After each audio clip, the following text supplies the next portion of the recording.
مرد عورتوں پر حاکم ہیں، اس لیے کہ اللہ نے بعض کو بعض سے افضل بنایا ہے، اور اس لیے بھی کہ مرد اپنا مال خرچ کرتے ہیں۔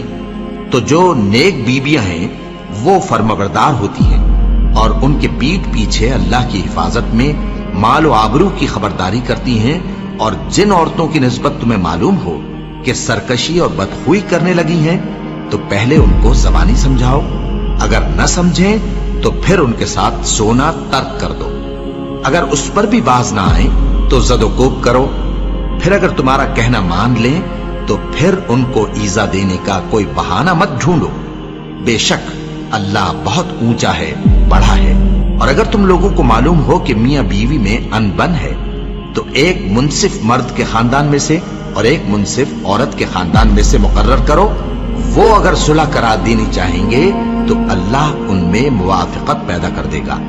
کچھ شک نہیں کہ اللہ سب کچھ جانتا ہے، سب باتوں سے خبردار ہے۔